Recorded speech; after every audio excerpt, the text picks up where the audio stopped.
Oi, pessoal, bem-vindos a mais uma aula do nosso curso. Hoje, para dar início ao nosso módulo 3, em que a gente vai falar especificamente sobre a aplicação das oficinas, que o projeto Estamos Junto produziu para os adolescentes, para inaugurar, então, esse módulo, a gente vai falar um pouco sobre facilitação de grupos. Então, hoje a gente vai conversar primeiro sobre a proposta, do projeto Estamos Junto, para que vocês conheçam um pouco do geral, antes da gente entrar nas oficinas em si, nas próximas aulas. Daí a gente vai falar um pouco sobre a potência do trabalho em grupo, nas oficinas, por que essa é uma ferramenta tão interessante para trabalhar com os adolescentes. Aí depois a gente vai dar alguns princípios e de alguma forma, algumas técnicas ou ideias que vocês podem ter em mente no momento de facilitar grupos. Então, antes de mais nada, a gente queria apresentar para vocês algumas das nossas premissas, que estão por trás da construção desse projeto, Então, essas três aqui são algumas das mais importantes que a gente achou mais interessante de trazer hoje. Então, a primeira delas é que o contexto de internação, pode ser um espaço privilegiado de transformação, na medida em que há tempo, espaço e recursos para desenvolver um ambiente de sanidade, reflexão, aprendizagem e cultivo de novas formas de cuidar de si e se relacionar. Então, a internação, ter esse momento com os meninos é um espaço realmente privilegiado para tentar influenciar a trajetória deles, que é o que a gente está tentando fazer desde o início desse projeto. Daí a segunda delas, os adolescentes em conflito com a lei têm o direito de receber o cuidado e as condições necessárias para se reconstruírem enquanto sujeitos e cidadãos, E quem vai garantir esse direito, entre as pessoas que têm que garantir esse direito, estão os agentes socioeducativos, as pessoas que trabalham ali com eles no contexto da unidade socioeducativa. A terceira delas, que a juventude é uma riqueza de cada sociedade, que deve ser cuidada, orientada e fortalecida na sua potência de transformação e ação social. Então, muito frequentemente, a gente tem uma ideia da juventude como um problema, como uma coisa complicada, que está associada à violência, a comportamento de risco, uma coisa problemática, E aqui a gente está tentando trazer uma perspectiva apreciativa da juventude, Da juventude como uma riqueza mesmo que deve ser cuidada, tratada como um tesouro mesmo de cada sociedade, na medida em que ela tem essa potência, de moldar o futuro, de transformar os contextos sociais. Então, como que foi a nossa estratégia, de ação com os adolescentes? Ela está colocada principalmente, através das nossas oficinas,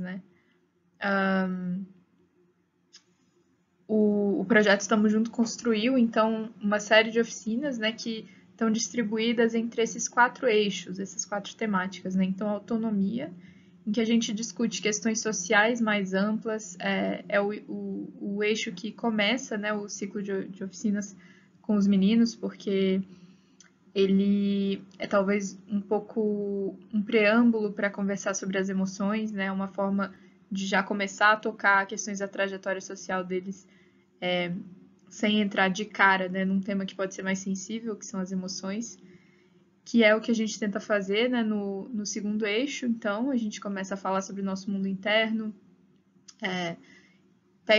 assim, a gente trabalha com eles a identificação e o manejo das emoções, Daí a gente fala sobre perspectivas futuras, Então a gente começa a tentar construir com eles novas visões, para o futuro deles e também tentar dar um formato, e dar mais concretude ao plano deles, para o que eles querem daqui em diante, assim, na medida em que isso fortalece eles, empodera eles para caminharem, depois da medida.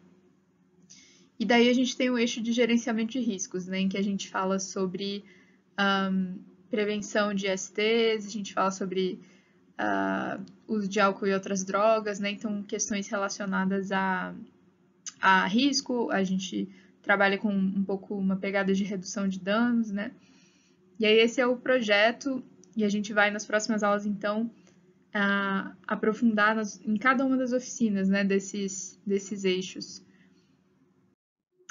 Então, qual que é a potência do trabalho em grupos, né? Agora já entrando na temática da aula de hoje, né?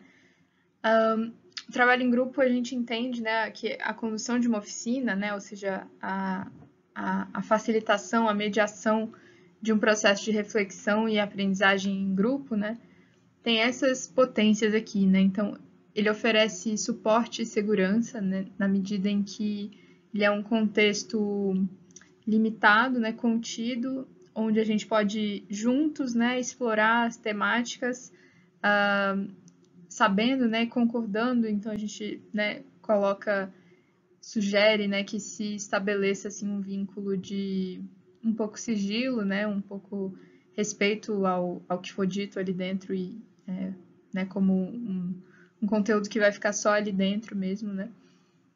E na medida em que se forma um vínculo, né, entre os participantes e o facilitador e entre todos os participantes, vai se criando esse senso de segurança, né, que é muito importante para a aprendizagem, para que os meninos se sintam à vontade para falar, enfim. Daí a gente tem uma oportunidade de escuta do outro, né, e ao escutar o outro sobre um tema que também nos interpela, né, a gente descobre que nossas emoções, nossas experiências são em grande parte compartilhadas, né. Então a gente tem essa sensação de não mais isolamento, né. A gente já chega nesse quarto ponto aí, que gera uma comunidade, né, diminui a sensação de isolamento com temas que são comuns a todos nós e que a gente vive privadamente muitas vezes, né.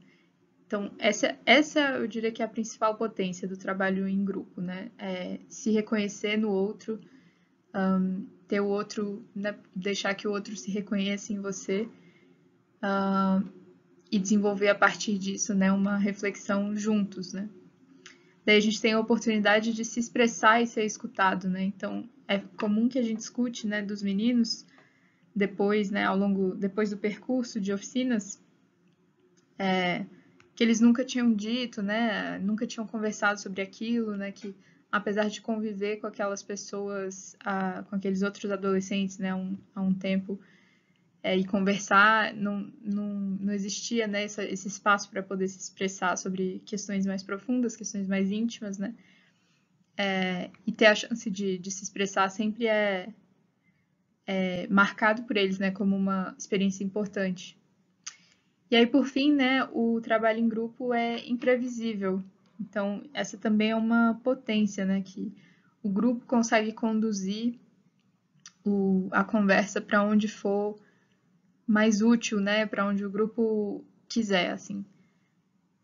Então não é uma aula, né? Isso que é interessante sobre as oficinas, né? Porque elas são criadas, construídas pelos participantes, né? E por isso os resultados delas são muitas vezes muito criativos, muito inusitados, né? E isso a gente considera como uma potência. Daí a gente já chega, né, aos princípios e orientações básicas assim para a condução desses trabalhos, né?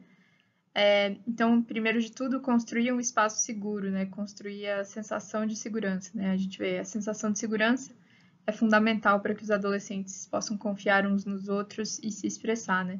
E isso pode envolver criar um acordo, né? De sigilo, assim, de privacidade, respeito à privacidade do que foi expressado ali, né? Como algo que pertence só àquele espaço, só àquele grupo, que não deve ser comentado fora, né, do espaço da oficina. E isso, né, essa construção desse espaço seguro também está ligada muito a outros princípios que a gente vai falar mais adiante, que são de empatia, não julgamento, né? Isso tudo vai contribuindo para que o adolescente se sinta mais à vontade e seguro para se expressar, né?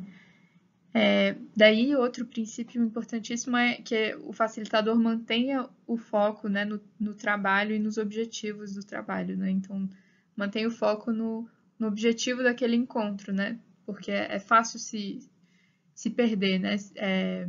De onde a gente quer chegar, né? Com essa oficina. E é claro que, né, como a gente disse, os encontros são imprevisíveis, né? Muitas vezes eles vão ser muito diferentes do que a gente imaginava. Mas é importante, né, que o facilitador tenha em mente que ele está ali com o propósito, né, de construir uma aprendizagem sobre determinado tema, né, com os adolescentes. Daí manter esse foco vai permitir que ele consiga reconduzir o grupo toda vez que o grupo se dispersar, né? Então, o facilitador está a serviço do grupo, o papel do facilitador é viabilizar a aprendizagem, né? Então, viabilizar a aprendizagem é algo que é um serviço que a gente presta aos adolescentes, né? Isso pode envolver, às vezes, né, pedir silêncio, né? Ter que ter uma ação mais firme, né? Para reconduzir o grupo, né, ao tema, né? Porque é muito esperado, né? Que eles se distraiam, que eles se dispersem. Então, é importante que o facilitador saiba onde ele quer chegar, né? Existe aquela frase, né, que se a gente não sabe onde a gente quer chegar, todos os caminhos levam a lugar nenhum. Então, é importante ter em mente o nosso objetivo com o encontro, né? Senão a gente fica um pouco perambulando, né? E a oficina não se fecha com uma compreensão que seja útil, né, para os meninos. Então, esse princípio é importantíssimo aqui, né, do não julgamento. Então, é importante que o facilitador se despoje, né, de conceitos pessoais e pré-julgamentos, né, que ele abandone ou suspenda, né, os seus conceitos pessoais, suas crenças pessoais, né, seus pré-julgamentos sobre as coisas, né, que ele se abra o máximo possível ao mundo do outro, né? Então, quando o outro está falando, que a gente possa se abrir ao máximo, né? E não tentar impor, né, uma visão de mundo a essa pessoa, não fazê-la se sentir julgada, nem criticada, né, pelo que ela expõe, principalmente se for né, algo que ela diz de um lugar de vulnerabilidade, né? Daí a gente, né, nesse segundo ponto, colocou que educar não é impor uma visão de mundo, né? Então, não é isso que a gente está tentando fazer com essas oficinas. E aí, né, nos momentos em que a gente se entortar diante de algo que for dito, ou da postura ou do comportamento de alguém, né, de algum dos participantes, que a gente cuide, né, dessas situações que ativam uma reação de oposição ou de julgamento, né, para não deixar que elas atrapalhem né, esse espaço seguro, esse espaço que é receptivo, né. Isso não envolve ser tolerante com falas que forem prejudiciais, né, à dinâmica do grupo, assim.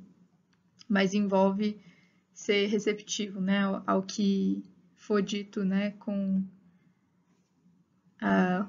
né, de um lugar de alguém que quer se expressar, né, sobre o que vê, o que pensa.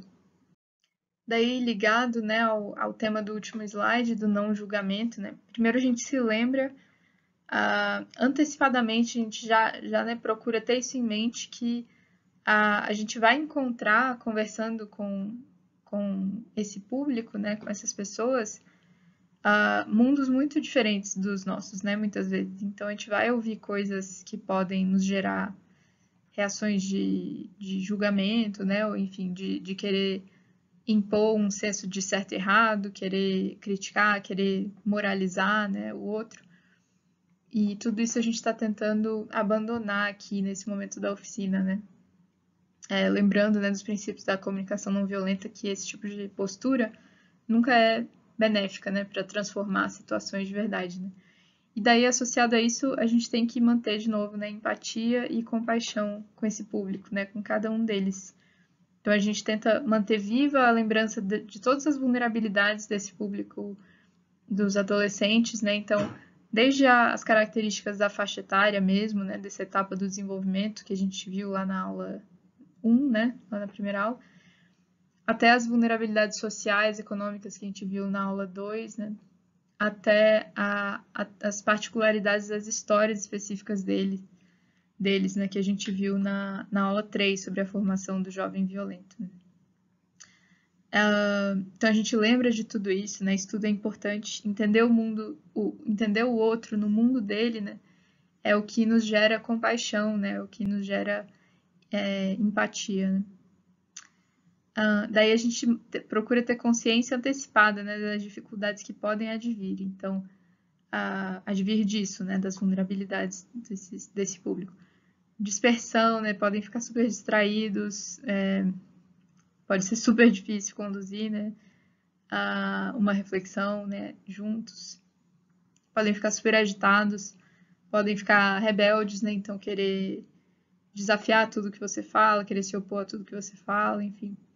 Querer se recusar a participar, né? Isso tudo faz parte, né? Provavelmente vai acontecer. Eles podem ter dificuldade de compreensão de alguns temas, de alguns pontos, de algumas mensagens que você quiser passar, ou de algumas atividades mesmo, né? E aí eles vão precisar de apoio, né? De compreensão de que essa é uma dificuldade e que tem que ser cuidada, né? Que eles precisam de auxílio. E eles podem ficar super resistentes, né? Então, ficar quieto no canto, se recusar a falar, ou então falar, mas de uma forma que é sempre confundir o grupo, dispersar o grupo, né? Então, resistindo, né, a participar mesmo da oficina, né? Dessa aprendizagem coletiva. E daí, por fim, a gente lembra de não... Né, a partir da empatia e da compaixão, a gente consegue não tomar as dificuldades enfrentadas no pessoal, né? Então, podem vir, né, comportamentos super difíceis, né, deles, e a gente não vai tomar isso no pessoal, entendendo que isso vem muito mais, né, de dificuldades internas deles do que de algo que tem a ver com a gente, né? Então, assim a gente consegue não responder com agressividade, né? Entendendo que nada é pessoal, e tendo empatia, né, pelo lugar onde eles estão, né, internamente. E também consegue ajudá-los, né? Ajudar o grupo, assim, a seguir e sem se sentir culpado, né? Ou frustrado, né? Quando a coisa não dá certo. Mas isso a gente vai ver mais pra frente, né? Sobre esse aspecto de não se cobrar, né? Uma condução perfeita todas as vezes, enfim. Então, aqui a gente tem dois pontos importantes, né? Primeiro, o princípio de que esse processo da oficina vai ser protagonizado pelos adolescentes, né? Então, ele não é uma aula, o protagonista não é o facilitador, né? O facilitador vai dar as oportunidades, né? Vai procurar engajar os adolescentes com situações intrigantes, com perguntas intrigantes, enfim, mas que vão possibilitar que eles conduzam, né, a reflexão. Então, a facilitação de grupos não é uma aula, né? A inteligência, o conhecimento e as perspectivas de todos são mobilizados, né? Então, todo mundo vai construir junto, né? Esse processo. Aí já está ligado a esse outro ponto de aprendizagem coletiva, né? Mas aí a gente mantém nossa confiança, né? De que a perspectiva de cada adolescente é importante. Procurando, de novo, dar esse protagonismo para eles, né? Deixar que eles falem mais até, né? E confiando na capacidade deles de refletirem, né? Com você facilitando esse processo, mediando esse processo, né? Então, eles vão protagonizar, mas ao mesmo tempo eles precisam de um guia, né? Nessa discussão toda. E daí, né, é um processo de aprendizagem coletiva. Então, os processos de grupo são imprevisíveis, como a gente já falou, né? Por não se tratar de uma aula, a aprendizagem coletiva pode chegar a lugares diferentes do planejado, né? Então, a inteligência de todo mundo, as histórias de todo mundo, os pontos de vista de todo mundo, né, estão sendo mobilizados ali. E a gente tem que ter confiança, né, nesse processo de que, né, o ponto de vista de cada um é importante, né, para construir essa aprendizagem, né, que vai ser realizada nesse momento da oficina, que pode ser diferente do que a gente planejou, né. Mais dois pontos importantes, né, o princípio da escuta generosa, atenta e ativa, né. Então, é interessante que o facilitador tenha, né, um interesse genuíno pela perspectiva de cada um, né? Não que ele fique impacientemente, né, esperando a pessoa falar, terminar de falar para ele falar, né? Sobre o que ele quer dizer, sobre o que ele acha, sobre o que ele pensa, né? É importante, né, que a gente se interesse pelo que cada adolescente vai dizer e faça uma escuta ativa, né? Ou seja, não é simplesmente ouvir e seguir adiante, né? É perguntar mais, é procurar convidar o menino a aprofundar no que ele está dizendo, é fazer perguntas, né, extra para tirar mais conclusões sobre aquilo que está sendo dito, ou enxergar o que está por trás do que está sendo dito, né? As falas de cada adolescente são uma preciosa chance de compreendê-los melhor, né? Então, para que a gente trabalhe, né, com esse público, é preciso que a gente entenda, né, cada um deles. E aí, esses momentos, né, que eles participam são fundamentais. Por isso que a gente tem que ter uma escuta afiada, generosa, atenta, né? E daí a gente tem que ter também uma escuta não verbal, né? Então, ficar atento aos sinais não verbais do grupo, né? Principalmente sinais de incômodos, tensão ou alheamento, né, do que está acontecendo, assim. Principalmente, né, os sinais de incômodo e de tensão, porque como a gente vai ver mais adiante, né, nas próximas aulas, a gente tem muitas oficinas sobre as emoções que podem ser delicadas, podem mobilizar, né, os meninos de uma forma intensa, né. E a gente tem que ter muito cuidado, assim, nesse processo, né, procurando estar atento pro menino que começa a ficar desconfortável, né, ou se o grupo está ficando desconfortável com uma determinada discussão, né, ou com o aprofundamento de uma determinada discussão, então ser capaz de mudar de rota, né, se for necessário. E estudo, né, esse discernimento do que tem que ser, né, de como conduzir a coisa, vai vir de uma escuta, né, de prestar atenção a como os meninos estão reagindo, né, como que o grupo está lidando com aqueles temas.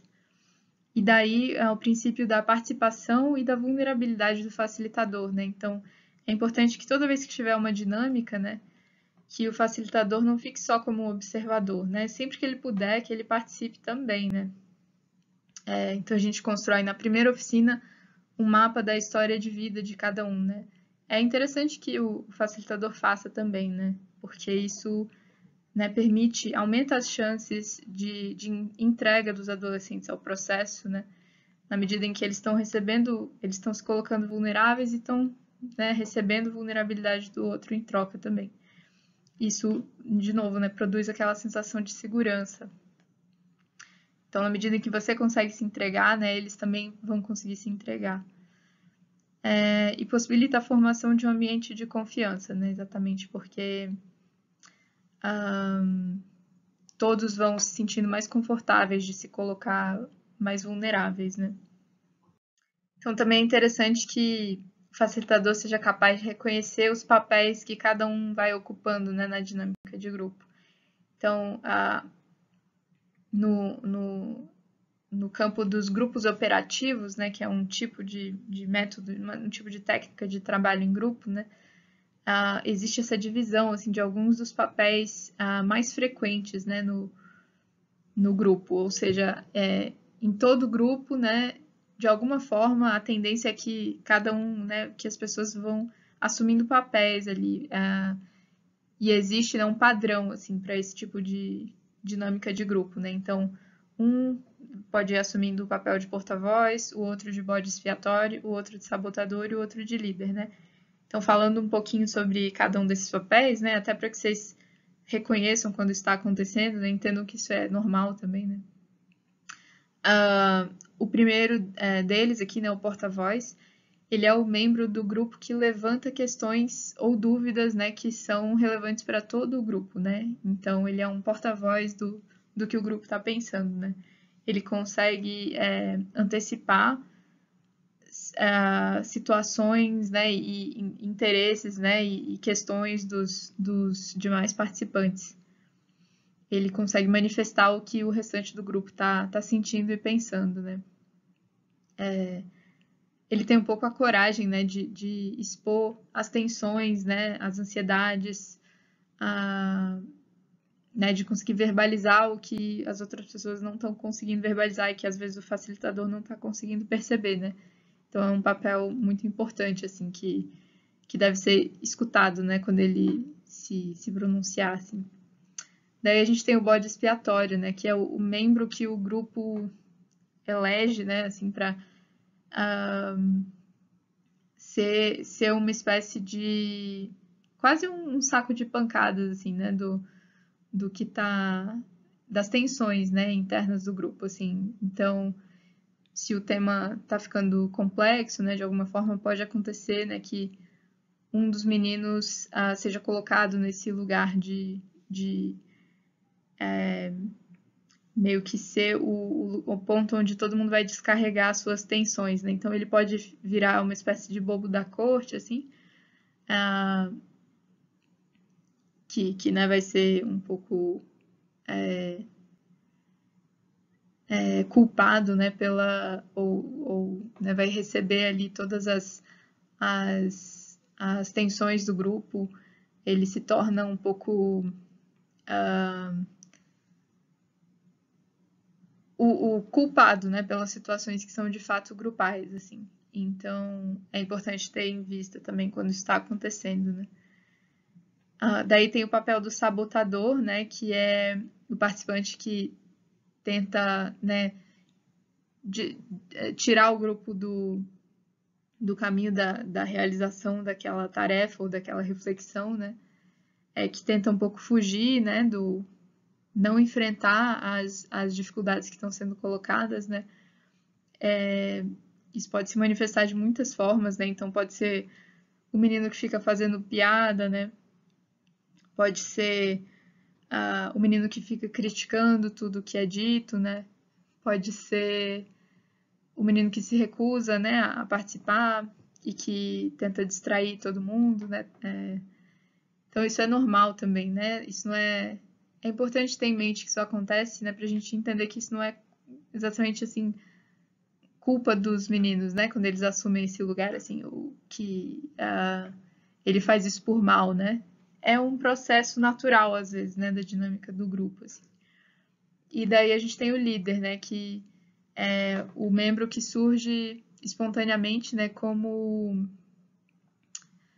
uma liderança no caminho que o grupo vai seguir. Isso pode ser de duas formas diferentes. Uma forma mais positiva, né, no sentido de liderar a construção daquela reflexão, né, liderar de uma forma construtiva, né, na direção da aprendizagem, né, ou pode ser uma liderança negativa, no sentido da desorganização do grupo, né, no sentido da distração daquela tarefa, né, enfim. Ou realmente do sabotamento, assim, de todo o processo. Daí a gente chega a um princípio importantíssimo, né, que é esse na bolinha roxa aqui, o respeito aos limites e resistências de cada adolescente, né? Então, nunca forçar a participação ou o interesse, né? A gente sempre enfatiza, né, nos roteiros das oficinas que quando a gente convida, né, os meninos a compartilharem algo das vidas deles, né, isso nunca pode ser forçado, né? A gente sabe, né, que as trajetórias deles muitas vezes não são fáceis, né? Então, a gente tem que respeitar realmente quando o menino tá no canto, quieto, não quer participar, não quer falar, ou não quer sequer ir à oficina, né? Isso tudo é respeitado, né? Porque desrespeitar isso é muito prejudicial, tanto, né, para o menino, né, que não quer se expor ali e tem o direito, né, de não querer se expor, quanto para o funcionamento do grupo, né? Então é interessante que cada um só esteja ali porque realmente quer, né? E até onde quer. E aí a autocompaixão, né? Que é um princípio importantíssimo, né? Para o facilitador, né? Que ele não tome como pessoais os fracassos, né, do processo. Então vão ter momentos em que nada vai dar certo, que a gente vai sentir que não serviu para nada aquilo ali, ou que a gente não soube como resolver um conflito ou uma situação que aconteceu, enfim, é um trabalho que vai ser muito desafiador, que pode envolver situações muito complicadas, né, e frustrações. E a gente precisa sempre, né, de autocompaixão, no sentido de que nem tudo está sob nosso controle, né, de que isso faz parte, né, do processo. Que vai ter um dia que o grupo vai estar mais agitado mesmo e não tem nada que a gente possa fazer. A gente pode, assim, né, tentar, né, amenizar um pouco a situação, mas às vezes realmente está fora do nosso controle. O importante é perseverar, né, no processo, assim, então tentar aprender com as situações e ir seguindo, né, com autocompaixão. Daí é importante entender e respeitar as próprias limitações, né, então se tem algum tema que é difícil para você, que você não quer, né, ou tem dificuldade de adentrar, enquanto facilitador, assim, isso tem que ser, né, a gente tem que ter sensibilidade, né, para isso, assim. Respeitar também os momentos em que a gente precisa interromper até o processo, né. Existem situações que podem ser muito desconfortáveis e que a gente pode querer, né, realmente interromper a oficina, né, e terminar por ali, seguir, porque tá, né, realmente difícil, assim, e tá batendo em uma limitação, né, em um limite nosso, né, e isso tem que ser entendido e respeitado, né. E, por fim, né, se perdoar sempre que necessário, né, nesse sentido de ser compassivo com os nossos erros, né, e com os nossos limites. Daí, por fim, a gente chega a um princípio importantíssimo, né, para terminar, é o último, o princípio do não saber, né. Então, aqui a gente convida, né, o facilitador a ter essa postura de não saber, né, ou seja, ter consciência de que a gente não sabe tudo, a gente não vai saber responder todas as perguntas, a gente também tem dúvidas, falhas, inseguranças, né, a gente não sabe mais do que ninguém que está ali, né? A gente não é expert em nada, né? E a gente não precisa ser para facilitar um grupo. Na verdade, é mais interessante que a gente não seja, né? E ter essa humildade, né? Ter essa postura humilde diante das situações, sabendo que ali cada um daqueles meninos viveu situações muito complexas, vem né? Carrega histórias muito complexas e que a gente não pode se precipitar ou né, achar que a gente tem as respostas, né, para as questões que eles enfrentam, para os sofrimentos deles, né. Então, que a gente mantenha né, essa tranquilidade, assim, de que a gente não sabe, né, realmente, assim. Isso não exclui, né, essa humildade, né, não exclui ter confiança nas ideias que a gente apresenta, né. Então, apresentá-las com confiança mesmo, principalmente a confiança de quem tem familiaridade com elas, né. Então, se a gente né, ao longo de todo esse curso, a gente tem procurado convidar vocês a terem, né, a se aproximarem desses conceitos, dessas ideias, a experimentarem práticas, né, que a gente também usa com os adolescentes, né, porque isso tudo vai dando confiança, né, no momento de apresentar, assim, de conduzir as oficinas.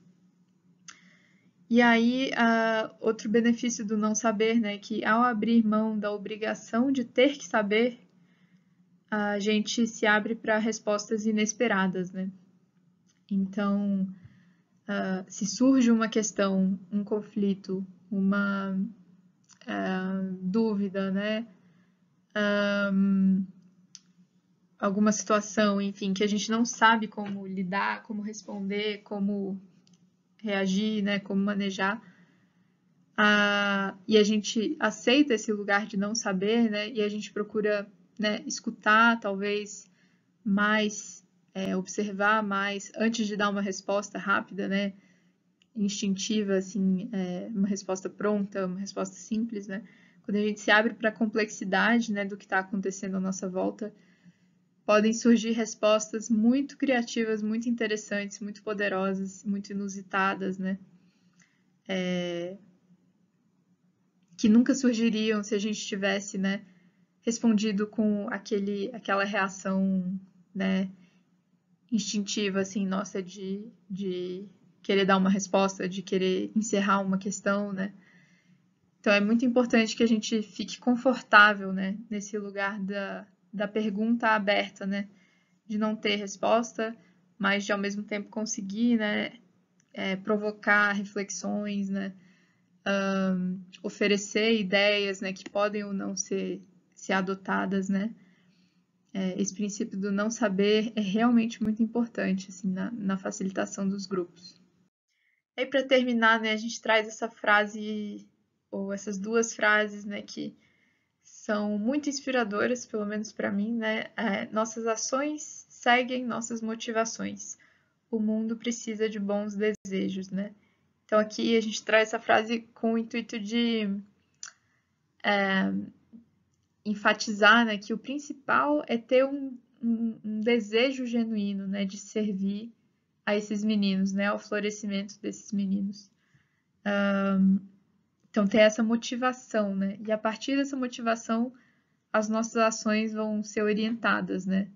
Então se a gente tem esse desejo, essa motivação, a gente é capaz de mobilizar todos os nossos recursos, nossa inteligência, né?